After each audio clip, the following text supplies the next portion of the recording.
మల్లేశం గారు కానీ ప్రొఫెసర్ రాథోడ్ గారు కానీ అదేవిధంగా కాకతీయ యూనివర్సిటీకి సంబంధించిన మహిళా యూనివర్సిటీకి సంబంధించిన మొదటి వైస్ ఛాన్సలర్ను కూడా మేము దళిత బీసీగా పెట్టినాం. వారు ఒక్కటి చేసి మేమేం చేసినామని పచ్చిగా అబద్ధాలు మాట్లాడుతూ ఉన్నారు. విద్యారంగం ఫెయిల్ అయింది. విద్యాశాఖ మంత్రి ఎవరిని కలవడు. విద్యాశాఖకు 4 సెక్రటరీలు వస్తారు, ఎవరు కూడా అందులో పనిచేయరు. ఇవాళ కుప్పగూలింది. ఉద్యోగాలు 55,000 ఇచ్చినంటారు. మేము ఫ్లోర్గానే ఛాలెంజ్ చేసినాం. మీరు ఇవాళ ఇచ్చిన ఉద్యోగాలు 11,000, గతంలో 1,61,000 ఇచ్చినాం. ఇప్పుడు 55,000 ఉద్యోగాల్లో 44,000 ఉద్యోగాలు మేము నోటిఫికేషన్ ఇచ్చి, మేము పరీక్ష పెట్టి, మేము రిజల్ట్స్ ఇచ్చి, ఒకవేళ తప్పైనట్లయితే నేను సమాధానం చెప్తానని చెప్తే దాని గురించి మాట్లాడారు. అదే 55,000 ఇచ్చినామని 55,000 ఇచ్చింది వారు కాదు. వారే అంటున్నారు ఏనుగు వెళ్ళింది తోకెళ్ళలే. తోకని తీసింది మీరు కరెక్టే, ఏనుగురు మేమే కదా తీసింది. అది అన్న ఒప్పుకున్నందుకు సంతోషం. అనుకోకుండా మాట్లాడినట్టున్నారు. ఇవాళ అనేక 1,75,000 కోట్లు ఎంఓయూలు చేసిన అన్నారు. మేము ఛాలెంజ్ చేస్తున్నాం. ఇవాళ ₹1 పెట్టుబడైనా ఈ రాష్ట్రంలో 15 నెలల గ్రౌండ్ అయితే ఛాలెంజ్ చేస్తున్నాం. ఒకటని చూపించండి. 1,75,000లో ₹1 కూడా గ్రౌండ్ కాలే. అనేక ఫ్యాక్టరీలు ఒకదాని తర్వాత ఒకటి హైదరాబాద్ వదిలి వెళ్ళిపోతున్నాయి. దీనికి చాలా ఇంకా గొప్పగా చెప్పుకుంటున్నారు. ఎంఓఎల్ చేసిన అని చెప్పేసి ఇష్టం వచ్చినట్టు అడ్వర్టైజ్మెంట్స్ ఇస్తూ ఉన్నారు. ఫీ రియంబర్స్మెంట్ 8,000 కోట్లుంటే దాని గురించి మాట్లాడారు. ఇవాళ విదేశీ విద్యార్థులు పోతే అక్కడ ఫస్ట్ ఇయర్ ఇస్తే సెకండ్ ఇయర్ గురించి ఇవ్వకపోతే దాని గురించి మాట్లాడారు. అదేవిధంగా సర్పంచ్ల బిల్లులు పెండింగ్లు ఉన్నాయంటే దాని గురించి మాట్లాడారు. అదేవిధంగా రిటైర్డ్ ఎంప్లాయీస్కి బెనిఫిట్స్ అంటే దాని గురించి మాట్లాడారు. చిన్న కాంట్రాక్టర్లు చెప్తున్నారు మా దగ్గర 20% కమిషన్ తీసుకుంటుందంటే దాని గురించి మాట్లాడారు.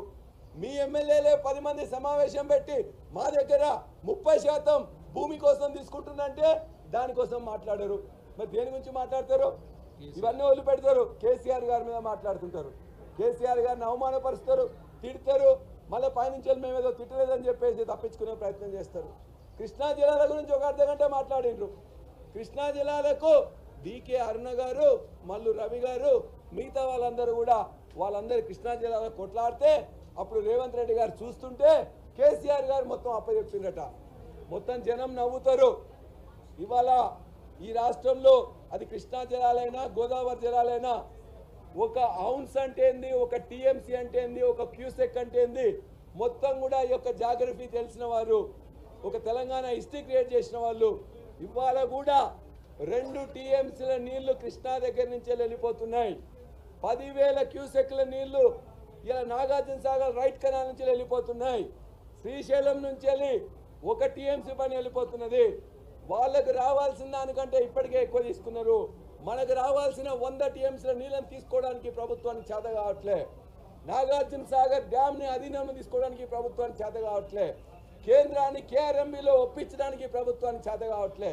చంద్రబాబు నాయుడు దగ్గర మోకరిల్లింది ఈ ప్రభుత్వం. ఈ విధంగా కృష్ణా జిల్లాని కానీ గోదావరి జిల్లాల గురించి అవగాహన రాహిత్యంతో గత 15 నెలలుగా వాళ్ళందరికీ కూడా తాకట్టు పెట్టింది రేవంత్ రెడ్డి ప్రభుత్వం. అంతేకాదు అప్పుల గురించి మాట్లాడుతూ మొట్టమొదటిసారి సభలోనే ఒప్పుకున్నారు. మేము చేసిన అప్పులు ఈ యొక్క 9 సంవత్సరాల్లో 4,17,000 కోట్లని మేము మొత్తం నిర్ధారించినాం. ఆర్బీఐ లెక్కల ప్రకారం నిర్ధారిస్తే ఈ 1 సంవత్సర కాలంలో 1,58,000 కోట్లు అప్పు చేసింది ఈ యొక్క రేవంత్ రెడ్డి గారి ప్రభుత్వం. 1,58,000 కోట్ల అప్పు చేసి ఒక్క ఇటుక పెట్టలే, ఒక్క యూనివర్సిటీకి నిధులు ఇవ్వలే, ఒక్క ఫీ రియంబర్స్మెంట్ పైసా ఇవ్వలే, చిన్న కాంట్రాక్టర్లకు 1 పైసా ఇవ్వలే. ఇవాళ ఇవన్నీ కూడా ఎక్కడికి పోయినని చెప్పేసి ప్రజలందరూ కూడా అడుగుతున్నారు. కాబట్టి ఇవాళ చివరిగా కల్చర్ మీద మాట్లాడుతూ తెలంగాణ తల్లి గురించి అతి సామాన్యురాలుగా ఉండాలని చెప్పేసి చెప్తున్నాడు. తెలంగాణ తల్లిని సృష్టించుకున్నదే కేసీఆర్ గారు తెలంగాణ ఉద్యమం. సకల జనుల సమ్మె చేసిన, అనేక మంది వంట వార్పులు చేసిన, ఎక్కడ చేసినా తెలంగాణ స్ఫూర్తితో అవన్నీ పెట్టుకొని చేసినాం. వీళ్ళు మాత్రం రోజు ఇష్టం వచ్చినట్టు ఖరీదైన బట్టలు వేస్తారు, చెప్పులు వేస్తారు, నగలు వేస్తారు, వడ్డానాలు వేస్తారు. కానీ తెలంగాణ మహిళ మాత్రం చాలా సింపుల్గా ఉండాలంట, సామాన్యంగా ఉండాలంట. అదేందో మాకు అర్థం కాదు. కాబట్టి ఇలా బతుకమ్మ తెలంగాణ తల్లి చేతిలో ఉన్న బతుకమ్మను కూడా ఇలా తీసేసిండ్రు. మేము మళ్ళొకసారి చెప్తున్నాం, బతుకమ్మ అనేది ఒక పండుగనే కాదు, మా యొక్క విశ్వాసం. బతుకమ్మ అనేది ఒక పూల పండుగ, మా అందరికీ ఉన్న ఒక అటాచ్మెంట్. కాబట్టి మా సంస్కృతిలో భాగంగా ఉన్న బతుకమ్మను తెలంగాణ తల్లి నుంచి వెళ్ళి వేరు చేసిందంటే తెలంగాణ సమాజానికి అవమానపరిచినట్టుగా తప్ప మరొకటి కాదు. అంతేవిధంగా నేను ఇవాళ కళాతోరణం గురించి కూడా మాట్లాడినాం. దాని మీద వెనుక పోయినట్టే పోయి మళ్ళీ ఇవాళ కాకతీయాల కళాతోరణాన్ని, అదేవిధంగా చార్మినార్ని మొత్తం రాజముద్ర నుంచి తీసే ప్రయత్నం చేస్తున్నారు. మా వరంగల్ జిల్లా ఎమ్మెల్యేలు మంత్రులు ఏం మాట్లాడుతారో మాకు తెలియదు. తెలంగాణ సమాజం మాత్రం కాకతీయులు మనకు అన్నం పెట్టిండ్రు, నీళ్ళు ఇచ్చిండ్రు, సంస్కృతి సంపద పెంపొచ్చిండ్రు, రామప్ప 1000 స్తంభాల గుళ్ళం కట్టించిండ్రు, మొత్తం ఇలా రాణి రుద్రమదేవికి అధికారం ఇచ్చిండ్రు. కాబట్టి ఇటువంటి అద్భుత కార్యక్రమాలు చేసిన కాకతీయుల యొక్క కళా ప్రభలు వారి యొక్క స్ఫూర్తిని ఖచ్చితంగా రాజముద్రలో ఉంచాల్సిందే.